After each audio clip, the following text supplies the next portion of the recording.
Hello everyone and welcome to the 6th episode of Undercards for the smallest ones. Today I'll tell you a bit more about deck building. I'm going to tell you about professional deck building, how to build your best deck, how to play this best deck, and of course I'm going to start with opening some packs because I've saved up some money from my friendship points, so I'm going to do this right now.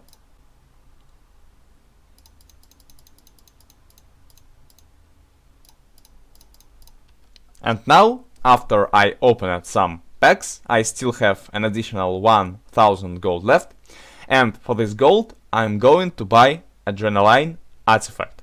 That's why I gave you advice to not spend all the gold you have, because once you may need something and you may need some artifact which really costs some gold. So this is how I'm going to spend my additional gold. And now let's get to building a deck. So, how you professionally build a deck? Of course, you never have to start with artifact, but to tell the truth, for this certain deck you can start with it, because I can already tell you that it's going to be Adrenaline, because it's pretty much a very well-known deck to me. But of course, that doesn't matter, and we'll build it as a normal deck. So, how I'm going to do this? First of all, I need something to start with for the deck. Something like the main idea behind the deck. And the idea behind this deck is going to be lowering OTK, or at least lowering additional damage. So we start with lowering for sure. We pick it. Moving on, to play this deck, you have to play it aggressively first of all. So you need something to start with. Those are going to be some charge monsters, and for charge monsters I really prefer flies, triple flies. Also I prefer Themis, which are just nice because they also give you additional resources, and with perseverance passive that's a lot of value. And moving on, we have to also add some ice caps to our deck because it's an additional charge. It can also be traded off while your Lauren is on the board, and it's just very useful in general. Also, you could already notice that we added flies in our deck. You know, the last patch when I played this deck, I usually had triple Lauren because it was a common card, I guess. Yes, it was common card. So I had triple Lauren and I didn't have an additional slot. Now I only have 2 Laurens, which means when I do a full combo, I really can play my flies and trigger the effects, and it usually triggers up to 2 or 3 times, which gives me an additional 6 damage or even more. So, to make our flies trigger, I also need some spells. Also, I need some spells for cycle, and of course I need some spells for additional control and for additional dealing damage options. So I add double poison and triple Wasanin, because Wasanin is just the coolest card in here. It can really be used for additional face damage, it can be used during your combos to just trigger your flies, or it can just be used to control the board and to remove something very huge, because it's like an additional 3 damage, and together with your passive it's 4 damage, and also additional face damage. That's just a very nice card, it's really awesome, and it's the last spell in the game that really can deal face damage, so yeah, run it. I think that it will soon get changed, because it's really a nice spell, but we're not talking about this right now. So, what we need more? To build this deck, you really have to remember that sometimes you have to rely on your combinations.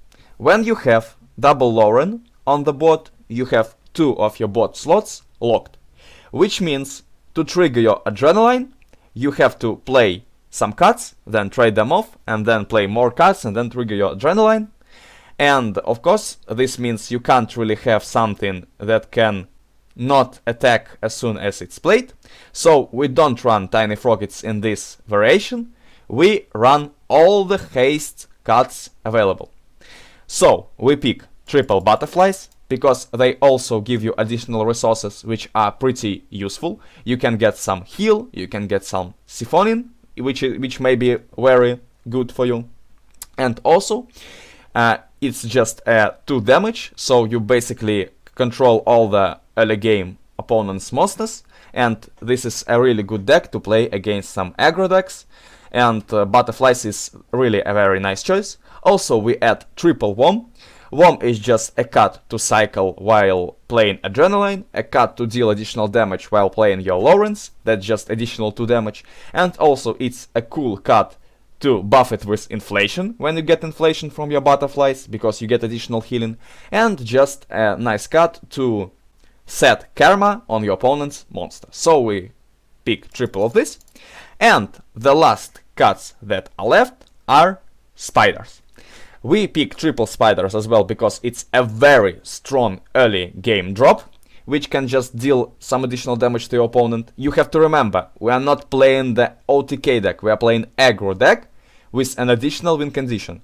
That's what many players fail to remember, and that's why this deck isn't that strong considering their win rate. But for real, this deck is really very strong, it's really hard to play, but it's very interesting. That's all about professional deck building. So we pick triple Spiders, and now, of course, we look at the deck, how it's supposed to be. We look at the deck, we see that we have very effective burst damage, but at the same time we are very low on additional resources, so we need to add some draw, and for some draw we prefer Adrenaline, of course, that's pretty obvious. So our professional deck is ready, and now I am going to go in queue to show you the deck first, and then I am going to rank up to top 10 legend to prove that this deck really works like supposed. So we find the match, and that's the best example of how to play this deck, because we're playing against Justice, and you know, according to its passive, we are not going to be aggressive against Justice. We are going to set up the full combo against it. So, how you play the deck against all the souls, except for Justice. You want to play as many minions as you can, deal as much damage as you can. If you fail to take the board, you have to set up your Lauren combination. If you take the board, you usually win even without Lawrence. You just throw some Vosanin, control the board, deal some face damage, and you done. Playing against Justice is completely different, because Justice is really hard to spam your monsters with because of its passive, so you just don't want to spend these monsters at the start of the game, and you have to just skip some turns. If he plays a monster, you remove it with your Spider, Butterflies, Bosanin, and other haste monsters. Also, you want to play Themis early on, especially if he doesn't have Prosperity, just to deal some additional face damage. That's pretty fine. Of course, I'm going to do this when I have additional Temi, because playing one Temi will just trigger his passive, and that's it. And for now I have double Temis, so look how it is. He has a monster which has 4 HP. How I can remove 4 HP monsters? Using my 1 attack haste and 2 attack haste, alternatively using my 1 attack haste and Vosanin. But that's not a really good target for Vosanin, so I just going to spend my double haste on it, and yeah, I do it this way. Blitz Squeeze is real nice. Using Blitz Squeeze I can just remove it without using my Spider, which is awesome. And also I want to draw monsters, because I really want to find my second Lauren. And for now, for additional pressure, I am just going for triple Themis. That's really nice to go for triple Themis early on. They just give you additional resources. You can use them as your control tool. And of course that's very bad that he plays rogues right now, because I could just burn my Lauren, but that doesn't happen, so we're fine, we're good. And we just want to go for some additional face damage. From what you have to know, Vorsanin really deals damage to face, even if he has rogues that is going to die. So let me show you how I'm going to play it. Double trade, Vorsanin right here, and now he gets face damage, and I deal 2 more damage. For now, I'm really fine with it, because he has very little amount of gold, and I top deck my Ice Cap. I can kill it with Ice Cap right away, or spend double Temi, Or alternatively, I can just hit it with Temi and skip a turn and let it die from Karma. The real good thing playing against Parachutism is that it really locks the board and your opponent can't really play his monsters. For this, I'm going to really give Ice Cap into this, because having that much attack on the board is very bad for me. But having very few attack on the board is fine. I can just tank as much damage as I can, save up to 20 or 30 gold, and then just kill him in one turn. The really good thing about this opponent is he has seedlings, meaning that I can trigger his seedlings and then kill all my cards into seedlings, just suicide them. So, we have 3 damage, we can really give them in here. Soon he will have a Parachutism proc, and if he doesn't manage to clear his own bot, he will definitely lose. Also, I have 21 gold already, which means I can really just skip some turns and go for my combination. That's extremely fine. I think what I am going to do is to just play a worm right now, or just to give this puzzle box in somewhere. I think that's a better play, to just set up some additional damage, and next turn I'm going to kill him. If he doesn't kill me first, of course. But I don't think he has something to kill me with, because dealing 10 damage with one board slot is really impossible. So yeah, that's pretty much a winning situation. Of course, we don't have our second Lauren, but that's nothing. How we play it? The positioning doesn't really matter, but you have to remember that you have to have your fly on the right side of the board. I'll show you why a bit later. So we just give it here. Then we want to probably trade it immediately just to set up additional board slot. We want to do it like this, then like this, then we want to trade it in here, give an additional phone in our face, and now we just want to top deck our Lauren. Okay, we don't have our Lauren, but we still we can will this when we top deck it. Okay, we do this, so now we have to spawn his thing, and we do it like this because that's just more damage. We spawn additional fly.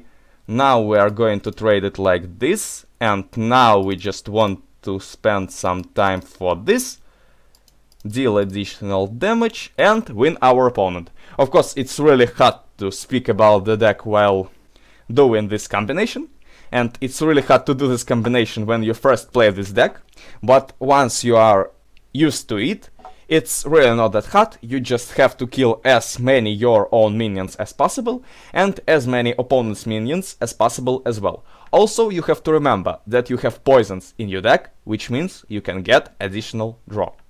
So that's all about how to play this deck. Of course, I am going to play additional game with it, maybe to show you how aggressive style of this deck really works.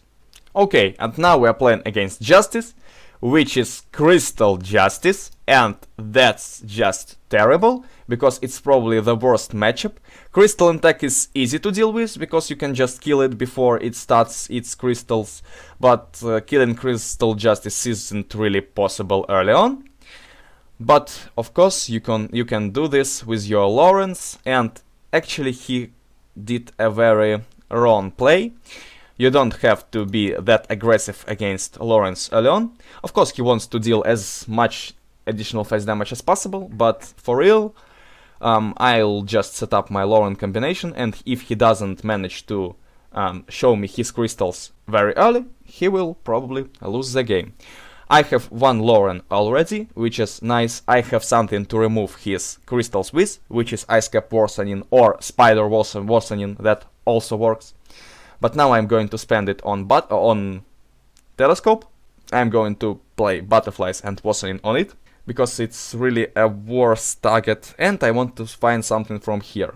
Okay, we found Frogit Trio. Frogit Trio is really cool against Justice, because he fails to remove all of them. And I really go for this play, because now I can do it this way. I can play Worsening on it still, and I can just play triple frog it. What this means? This is a crystal deck. He wants to play all his crystals as early as possible, but when he does it, he gets additional face damage, and when he gets additional face damage, I'll just kill him with my Lauren combination. If he plays crystal right now, okay, his crystals already cost 2, that's very bad for me. If he has something like, how is that called, multi-shot, and rolls some punishment from it, then it's extremely bad for me. But he doesn't have it, and of course he hits the passive, pretty obvious, fine. Okay, what can I do in here? I have a lot of haste monsters in my deck, which means I can probably go for this play. This one, and then poison to draw. I need to draw some Temi or another poison, which is also nice. Doing it this way, I just deal additional face damage, I have additional bot presence, and I cycle to find some more Laurens, and I mean another Lauren because it's now epic, and just to kill him as fast as possible. I don't want him to high roll some additional healing from his passive, that would be really bad for me, but I think that even that would be pretty fine. If he has Icy Mask, yes, that's very bad. Why so? Because, okay, that's a wrong play. He shouldn't really do it like this. He shouldn't really do it like this. Okay, what I am going for here? I definitely want to deal some more face damage, but first of all I want to remove this crystal, because it's probably one of the most oppressive targets for me.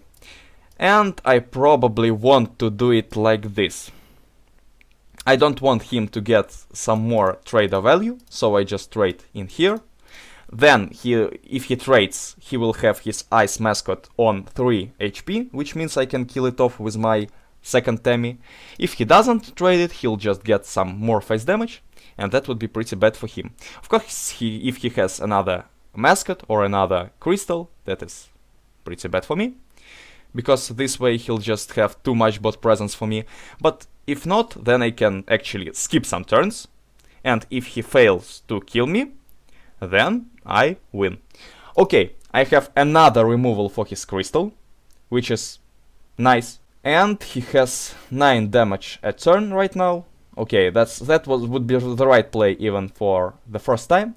He has to heal his face, and by the way, he high rolled double heal from his, I guess, Dreaded Temi, or was that Butterflies? Yeah, that was Dreaded Temi. So, for now, I want to remove his Magic Crystal, and I want to somehow remove his Ice Emasket as well. Actually, if I skip a turn right now, he will deal only, how much is that? 3, 6, and additional 6, only 15 damage to me. If I remove his crystal right away, he can play anything and he will have lethal either way. But for real, we have to go for skip in here, just to hope for additional Lauren and to hope for our OTK combination. We have no other win conditions, he can't really deal some face damage to us, and that's the only play. Here, we don't have other options. We really have to go for full combo with as much gold as possible. We will have exactly 27 gold, I guess. Do we get an additional gold in here? 26 if we went second. I don't remember if we went second or first, to be honest. Okay, we get 26, and now let's go. Okay. First of all, we give our this stuff, then we give this stuff, then we for sure throw Warson in here, play our Butterflies for heal or even penetration. Okay, we do it for heal to just get an additional cut. This is a better play. Okay, we get our Fly, which we have to play on the very right of the board. And now we just play another Lauren and go for our OTK combination.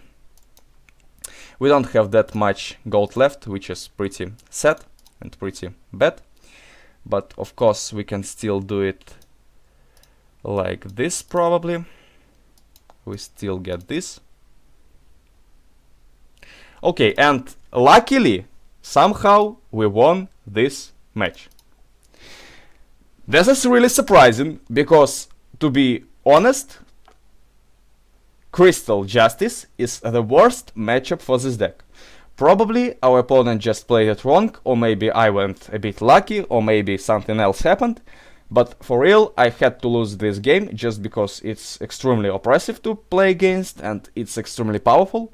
And as I've mentioned before, playing against Crystal Integrity is much easier. And yeah, that's, by the way, the top 4 player, I guess. So that's really the best example imaginable. I played 2 games against Justice, I won both, and for real, it was just, it's just so cool, really. That's how it's supposed to be. And now I'm going to reach top 10 playing this deck, just to show you that it's really worth running, it's really worth trying, and it's really worth learning to play this deck. If you learn how to play this deck, you are probably good enough to play anything in this game. And of course, if you learn how to make this deck even better, then you are just superior. So yeah, this is how the deck looks like right now. I showed you how to play it, I told you how to play it, and if I meet some integrity or other soul to show you how to play it aggressively, I'll probably also add this to the video. Okay, and now we're playing against Kindness, which is really a nice way to show you how the aggressive part of this deck works.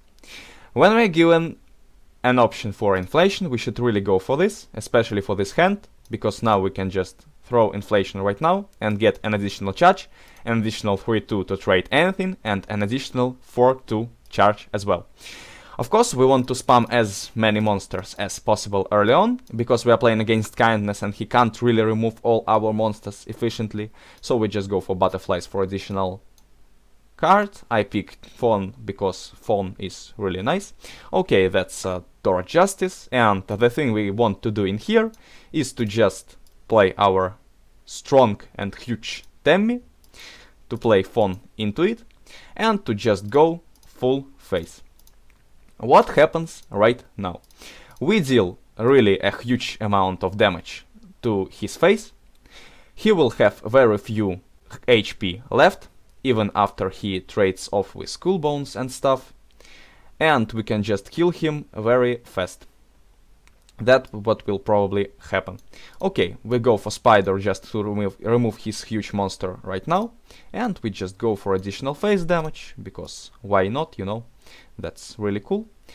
And now we can even think about trading Cool Bone, but I don't want to go for this really, I just want to skip, I guess. And now at this point we can set up our OTK combination, because really it's no worse fighting for the bot any longer. He'll probably want to save his dynamite sticks just because I would also want this, but that's not the correct play against Lawrence. If we remove Cool Bone right now, we will win this game, and that's how it will be, because we have Worsening. We just remove his most oppressive minion, we have some charge left, he has 12 HP left. He plays anything, he can play Great Door, lock himself, and now we won, because he can't really deal any damage with his bot. We can just skip, we can find Lauren, find poisons, and kill him immediately. That's what will probably happen. That's how you play the deck. That's what's very important to remember. You really want to play it as an aggressive deck first, but then if you can see that you really can't handle its pressure, you just stop fighting for the bot and go for some additional win conditions. In here I just let him do some face damage, but I'm going to go for my combo because it's very dangerous to leave some very little amount of HP against Kindness. He can have some buffs and other stuff, so we just go for butterflies into Siphonin, which is nice, into this, we play this in here. We can just kill it like this and just heal our face. We'll probably find some Lawrence because there are plenty in our deck. Okay, we found at least one, which will be enough probably. We just kill it like this, then we throw it like this, do it like this. Also we can play it in here just to remove everything. Okay, we probably want to give this fly right now and right here. Want to... do we have damage if we do it this way? I think yes, we just go for this. Right here, right here. Then we trade it. We just go face and play worsening on his great door. That's a safe variation of lethal, and that's pretty obvious. Of course, as you can notice, which is also a nice, not nice, but a very specific thing of this deck, is that you are always low on timer while doing your full combo. So you really have to pay attention to all the actions you do. You have to think quick, you have to play quick, you have to move your hands quick in order to save up some time when you need to think about some play or just go for some all-in. You always have to think playing this deck, and that's what makes it professional deck out of professional deck building. Now I am going for top 10 legend. So, for you it was something like several seconds, and for me it was actually 2 days, or maybe 1.5 days of playing. And yeah, I'm really now in top 10 legend. Right here you can see that I am here. You can also check it on the site by yourself. Level 29, top 10 legend. I don't know if I'm going for top 1 this season, however, I can try it, because the deck really works like it's supposed to work. It really works amazing, and I can show you my actual results.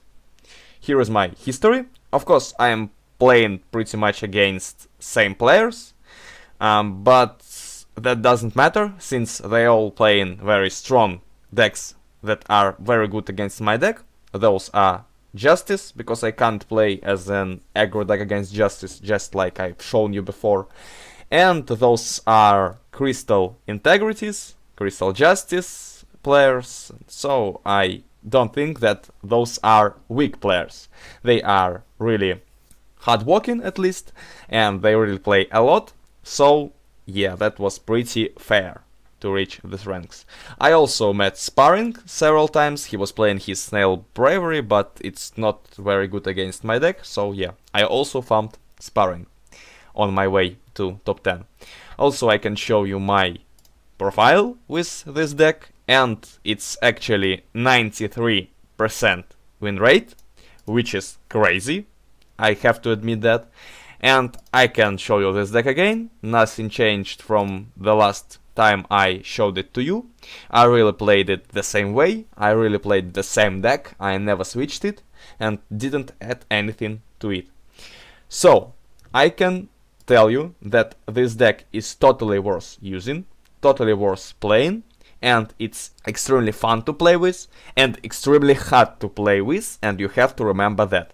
If you fail to win games, and if you fail to win, you have to pay more attention to the way you play it and to the way your opponent reacts to your plays, because it's really important. And if you remember the previous video on my channel, I told you how to improve your performance in general, and I also mentioned in there that you always have to remember that your opponent also plays this game and he also reacts to your plays somehow. And playing this deck, it's extremely necessary to know how your opponent may potentially react to your plays. Because, you know, playing against some control or semi-control or tempo justice, they usually just skip turns and you save your gold. You have 40 gold, but your opponent has no bot and you don't know what to do with this. You have 2 Lawrence in your hand, but what next if your opponent didn't play anything? This is really important to remember, that once you play your own cards, your opponent has to react to them.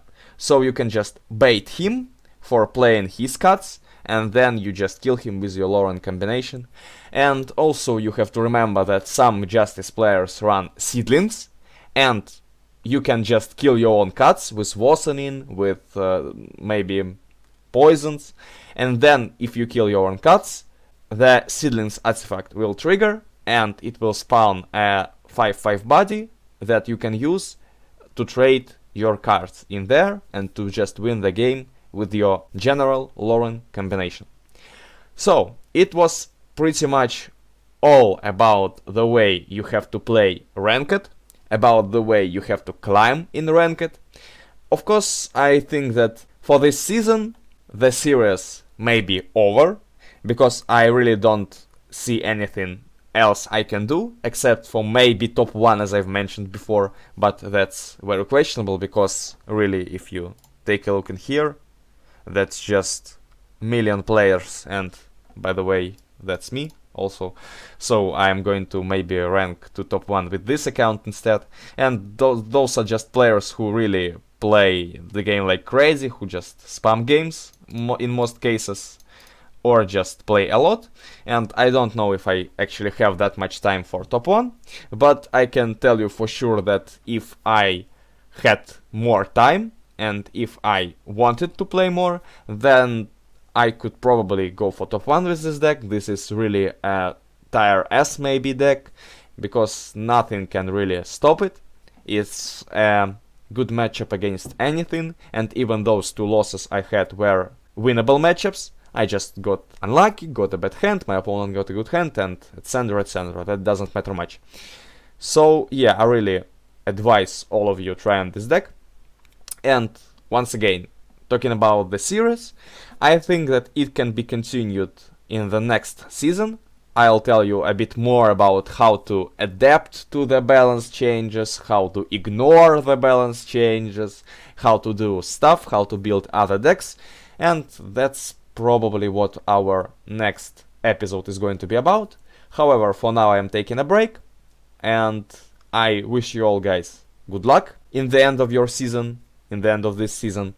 I wish you not to tilt occasionally, and to just play, and if something goes wrong, you can just keep playing, keep training, and it will actually end up good for you. So that's all about the video. Share this video, leave likes, leave comments, and also, yeah, you can just leave some comments about the subjects you are interested in, and if I'm also interested in that, and if a lot of other people interested in that, I can make a video dedicated especially to it. And that's pretty much it. Goodbye guys, wish you good luck, see you soon.